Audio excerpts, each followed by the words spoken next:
जज्बात में गहराई है, अल्फाज में दम है, शायर का असासा तो महज जोर कलम है, जीने का हुनर सबका जुदा है तो बयां भी जितना भी सुनो देखो पढ़ो उतना ही कम है, उतना ही कम है। अकबराबाद या आगरा हिंदुस्तान का कदीम शहर है। शाहजहां और मुमताज़ महल की मोहब्बत का लाजवाल शाहकार ताजमहल भी इसी शहर में है। उर्दू के दो अजीम शायर मीर तक़ी मीर और मिर्ज़ा गालिब इसी शहर में पैदा हुए, लेकिन देहलवी कहलाए। एक ऐसा शायर भी है जो पैदा तो दिल्ली में हुआ लेकिन अकबराबादी कहलाया। जी हाँ, वो है नज़ीर अकबर आबादी। नज़ीर हिंदुस्तानी तहज़ीब का नुमाइंदा है, उस हिंदुस्तानी तहज़ीब का जिसमें होली का भी एहतराम होता है और ईद बकर ईद का भी, उस हिंदुस्तान में जिसमें स्वामी राम तीरथ के भी चर्चे होते हैं और ख्वाजा अजमेरी के भी चर्चे होते हैं। बहरहाल नज़ीर का मामला जो है मेरी नज़र में तो ये है कि तासुब से बालातर ठीक हिंदुस्तानी, उसमें ये नहीं है वो नमाज रोज़े का पाबंद भी होगा, वो अपने मज़हब पे यानी उसका सही पैरोकार भी होगा, लेकिन दूसरे किसी मज़हब को बेएहतरामी से या बचश में कम नहीं देखेगा। आगरा की आवामी ज़िंदगी की सही तस्वीरें अगर किसी शायर ने पेश की हैं तो वो नज़ीर अकबर आबादी हैं।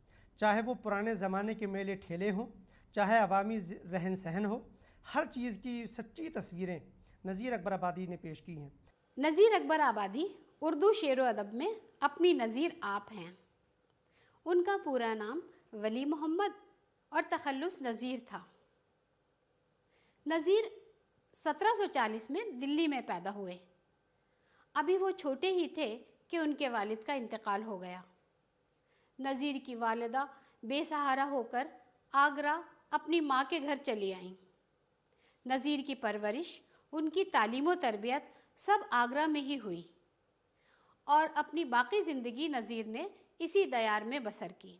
नज़ीर अकबर आबादी ने फ़ारसी ज़बान में दस्तरस हासिल की और फ़ारसी के एक उस्ताद की हैसियत से शोहरत भी पाई। नज़ीर उर्दू और फ़ारसी दोनों ज़बानों में शायरी करते थे, लेकिन उनका उर्दू कलाम बेपनाह अवामी मकबूलियत का हामिल बना, क्योंकि उनका उर्दू कलाम अवाम की रोज़मर्रा ज़िंदगी के बुनियादी मसाइल से ताल्लुक़ रखता था, इसलिए सुनते ही या पढ़ते ही दिलों में उतर जाता था। आम लोग गली कूचों में उनकी नज़में गाते फिरते थे। दुनिया में बादशाह है सो वो भी है आदमी, और मुफलिसो गदा है सो वो भी है आदमी, ज़रदारो बेनवा है सो वो भी है आदमी, नेमत जो खा रहा है सो वो भी है आदमी, टुकड़े जो मांगता है सो वो भी है आदमी, ज़रदारो बेनवा है सो वो भी है आदमी, टुकड़े जो मांगता है सो वो भी है आदमी। मस्जिद भी आदमी ने बनाई है आमिया, बनते हैं आदमी इमाम और कुतुबका, पढ़ते हैं आदमी कुरान और नमाजिया,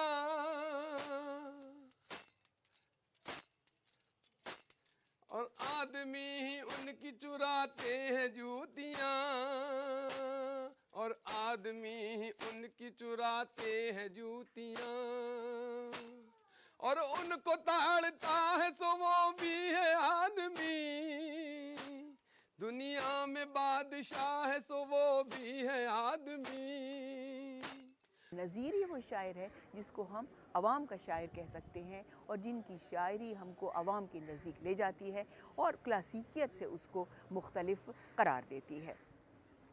नज़ीर अकबर आबादी एक अपने उस मुआशरे के नुमाइंदा हैं जिस मुआशरे की बुनियाद अकबराबाद के शहर में ख़ुद अकबर ने डाली, यानी सुलह कुल के वो नुमाइंदा एक तरह से कहेंगे। उनकी नज़र में हिंदू, मुसलमान और दूसरे मज़ाहिब सब के सब इस बड़े हिंदुस्तान के इस बड़े कैनवस पर एक इंतहाई अहम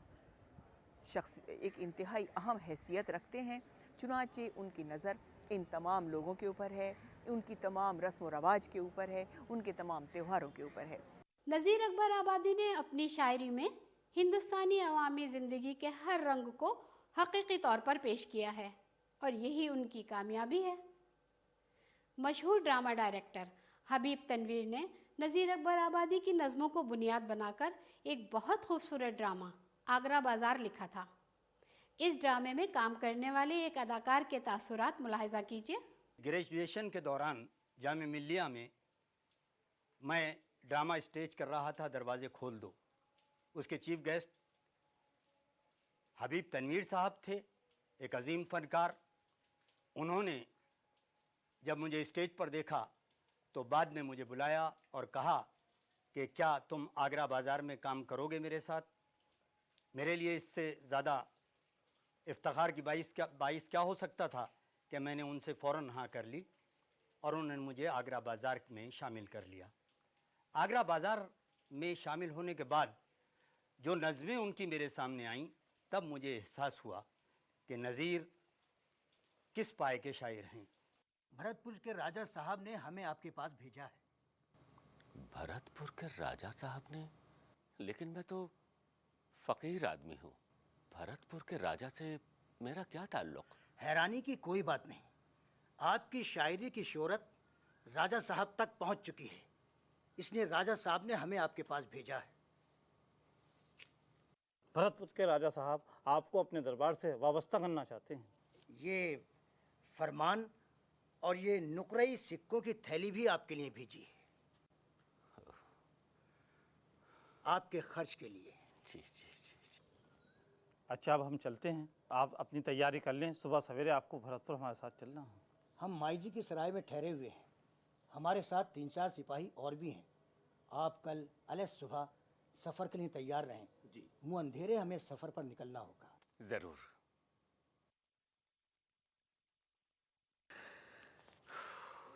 या अल्लाह, अरे नेक बख्त, सुनती हो? क्या बात है, बड़े बौखलाए हुए नजर आ रहे हो। अल्लाह की मेहरबानी है बीबी। सुनो, भरतपुर के राजा मुझे अपने दरबार में शायर बनाना चाहते हैं। इसी सिलसिले में उन्होंने मुझे ये खत भेजा है और ये खतीर रकम भी। खतीर रकम? ये भला किस लिए? ये ज़्यादा राह है, यानी सफ़र का खर्च। यानी अब वहां जाना होगा? हाँ, दरबारी शायर को तो दरबार में ही रहना पड़ेगा। वहां जाए बगैर इतना बड़ा ओहदा कैसे मिलेगा? मैं तो नहीं चलने की अभी। हाँ, मैं तो नहीं जाने की। क्यों? देखिए, पहले आप खुद जाकर सारे मामलात देख समझ लीजिए, मकान का बंदोबस्त कीजिए, उसके बाद जाकर बीवी बच्चों को बुलाने की बात कहिएगा। हाँ, ये ठीक है, लेकिन मेरे जाने की तो तैयारी कर दो ना। वो मैं कर देती हूँ। 100,000 शुक्र तेरा रब्बुल इज्जत, तूने बंदाए नाचीज को इतने बड़े रुतबे से सरफराज किया है।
रात के 12 बज गए।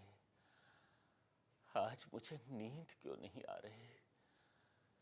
खुदावंद ताला तेरा लाख लाख शुक्र है, मुझे इतनी बड़ी खुशी पहले कभी नहीं मिली। भरतपुर के राजा का बुलावा आया है। वो मुझ फकीर को इतने बड़े मर्तबे पर फाइज करना चाहते हैं और ज़ादे सफर के तौर पर यकमुश्त इतनी बड़ी रकम भिजवाई है। जिंदगी में पहली बार इतनी बड़ी रकम मिली है और इतनी बड़ी खुशी मिली है कि आंखों की नींद उड़ गई।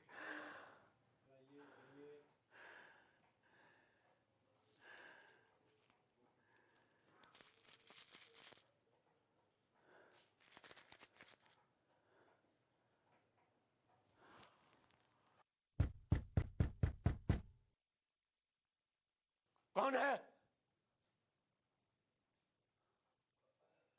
इतनी बड़ी रकम मिली है मुझे।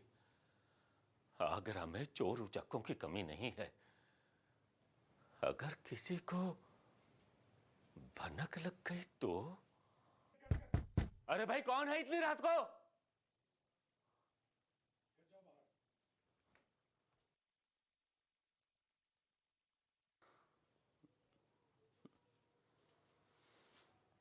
तेरे की, मैं समझा था कुछ चोर है।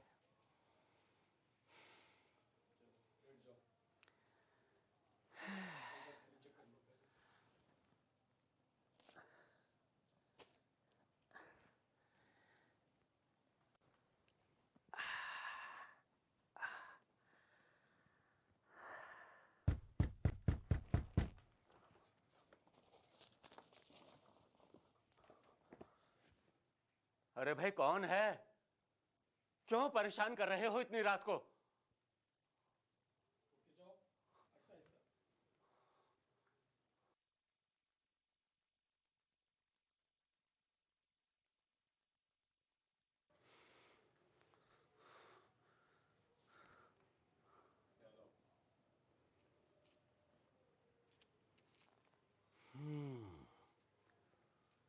शायद किसी को पता चल गया है कि मुझे इतना बहुत सा रुपया मिला है और वो इसे चुराने के दर पे है। मुझे इसे कहीं छुपा देना चाहिए।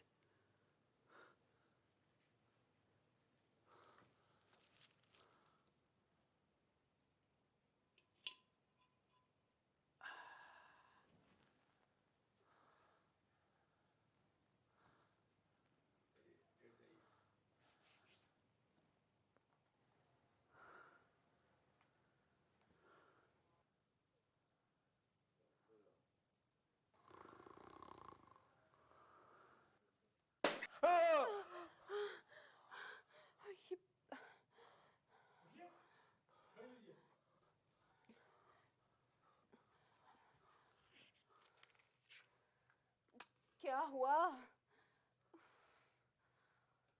कुछ नहीं, कुछ नहीं।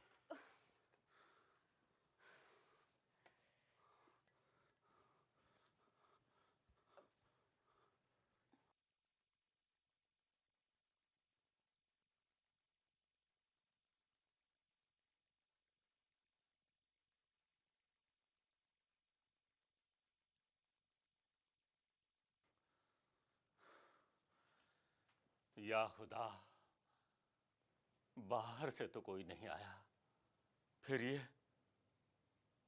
हांडी कैसे टूटी? खामखा परेशान हो रहे हैं। बिल्ली रानी की करतूत होगी।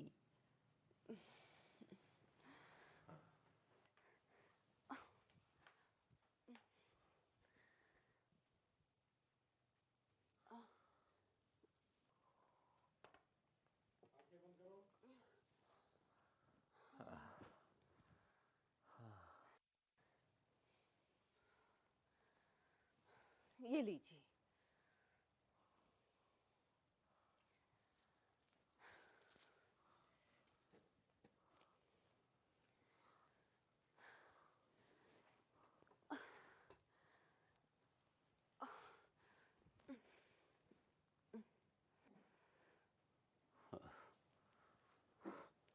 सुबह हो गई।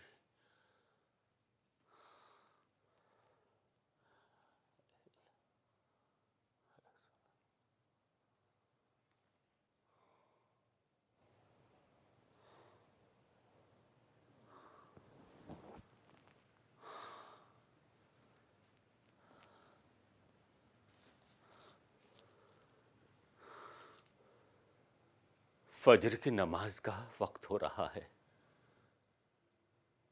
अगर मैं इसे मस्जिद में लेकर जाऊंगा तो सब देखेंगे, सबको मालूम हो जाएगा मेरे पास इतना बहुत सा रुपया है। चोर उचक्के मेरे पीछे पड़ जाएंगे। हो सकता है कोई जालिम इन रुपयों के लालच में मुझे जान से ही मार डाले। नहीं नहीं, मैं इस थैली को लेकर मस्जिद में नमाज पढ़ने नहीं जाऊंगा, नहीं जाऊंगा।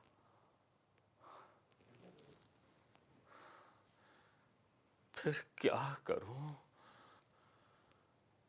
बेहतर है कि मैं इसे यहीं घर में छुपा कर रख जाऊं, मगर हो सकता है कि मैं मस्जिद में नमाज पढ़ने जाऊं और कोई चोर घर में आकर इसे चुरा कर ले गया तो? किससे बातें कर रहे हो? आजकल इतना जमाना खराब हो गया है कि मस्जिद से लोग जूतियां चुरा कर ले जाते हैं, और मेरे पास तो इतनी बड़ी रकम है।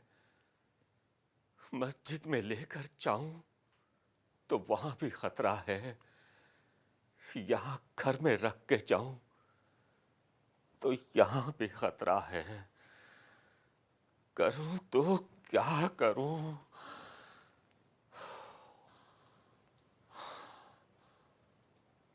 हाँ, यही बेहतर होगा कि मैं आज मस्जिद में जाने के बजाय घर पर ही नमाज अदा कर लूं।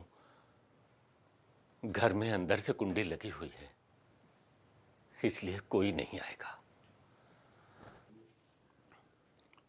परवरदिगार है मेरे मालिक, तूने मुझे इतनी शोहरत बख्शी है कि दूर दूर के लोग मेरे नाम से वाकिफ हैं। भरतपुर के राजा मुझे अपने दरबार में जगह देना चाहते हैं। परवरदिगार, मुझे मालो दौलत नहीं चाहिए, सिर्फ तेरी रजा चाहिए। दिल का सुकून चाहिए, सिर्फ दिल का सुकून। मुझे सुकून कल्ब अता कर, सुकून कल्ब अता कर, मुझे सुकून कल्ब अता कर। जनाब नज़ीर साहब। नज़ीर मियाँ, आप अभी तक तैयार नहीं हुए? अरे, आपकी आंखें तो सुर्ख नजर आ रही हैं। क्या आप सारी रात सो नहीं सके? मिजाज तो बखैर हैं? शुक्र है परवरदिगार का, मैं बखैर हूं, तंदुरुस्त हूं, लेकिन भरतपुर नहीं जा सकूंगा और किसी भी तरह का कोई ओहदा नहीं ले सकूंगा।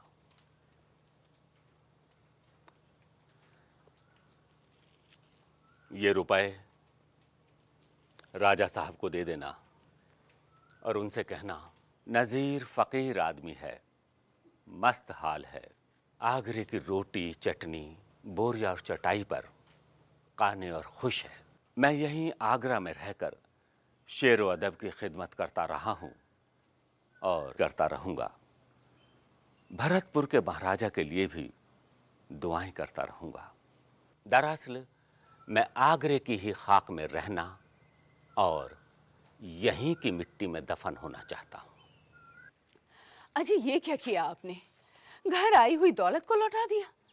इतने बड़े रुतबे को ठुकरा दिया आपने। बौला गए थे क्या आप?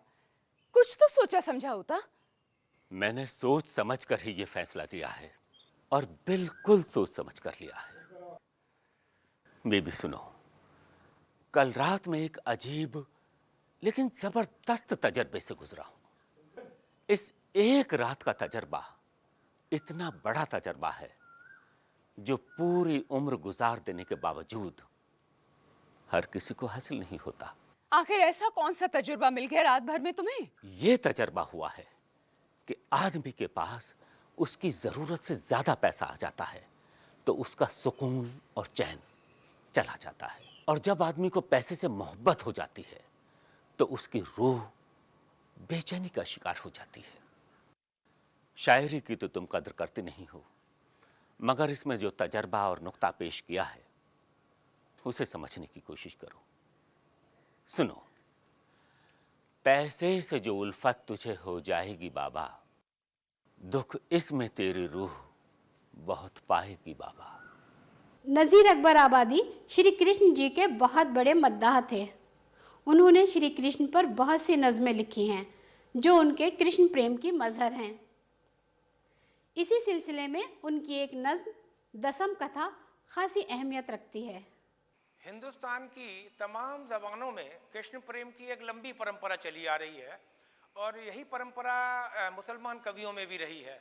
रीति काव्य, भक्ति काव्य तक आकर वो परंपरा कहीं पल्लवित हुई जाकर आलिम, रहीम, रसखान, नज़ीर अकबराबादी भी उसी परंपरा के कवि रहे हैं, और ये हम लोगों के लिए फ़ख्र की बात है। नज़ीर अकबराबादी का कारनामा यह है कि वे उर्दू शायरी को महफिलों और खानकाहों से निकालकर गलियों और बाज़ारों तक ले आए और उसका सिरा आम जिंदगी के साथ जोड़ दिया। आम लोगों के दुख दर्द, आम लोगों की हंसी, आम लोगों के आंसू, आम लोगों के मसाइल, आम लोगों की फ़िक्र, आम लोगों की ज़िंदगी उनकी शायरी का महवर और मरकज़ बनी, और इसीलिए उन्हें मैं ज़िंदगी और ज़मीन का शायर कहता हूँ, ज़मीन और ज़िंदगी का शायर। ज़मीन और ज़िंदगी की शायरी और शायराना में भी हुई थी। उनसे पहले भी बहुत से शायर इस किस्म की शायरी कर चुके थे, लेकिन जितनी कसीर तादाद में नज़में हमें नज़ीर के यहाँ मिलती हैं, उस कसरत के साथ किसी ने भी अवाम को और अवामी ज़िंदगी को अपनी शायरी का महवर और मरकज़ नहीं बनाया था। नज़ीर अकबरी आबादी की शायरी का मुताला करते हुए हमें हर लम्हे ये एहसास होता है कि वो जिस मौजू पर भी लिख रहे हैं उस मौजू के मुख्तलिफ़ पहलुओं पर मुसलसल सोचते चले जा रहे हैं और मुसलसल उस पर इजहार ख़याल भी कर रहे हैं, और उसमें कहीं कोई सेंसरशिप नज़र नहीं आती जैसा कि शायर अपने तौर पर करता है, बल्कि जो उनके जहन में आता चल है वो उसका बेमहाबा इजहार करते चले जाते हैं। और इस तरह से वो अगर बरसात पर लिख रहे हैं तो बरसात के में क्या क्या होता है, महल वालों पर क्या गुज़रती है और झोपड़ी वालों पर क्या गुज़रती है, ये सारी चीज़ें बताना नहीं भूलते। वो जब बुढ़ापे का जिक्र कर रहे होते हैं तो एक रईस आदमी का, एक आम आदमी का, और यहाँ तक के एक तवाइफ जब बूढ़ी हो जाती है तो उस पर क्या गुज़रती है उसका भी इज़हार करते हुए वो नहीं भूलते। गोया के ज़िंदगी को भरपूर अंदाज में अपने नज़मों में पेश करने का एक ख़ास तरीक़ा नज़ीर अकबर आबादी को हासिल है, और उनकी सारी नज़में तकरीबन ऐसी ही हैं कि जिसमें हमें ज़िंदगी की रंगारंग तस्वीरें नज़र आती हैं। नज़ीर अकबर आबादी की शायरी को उर्दू अदब की तारीख़ का एक मुनफरिद बाब करार दे सकते हैं।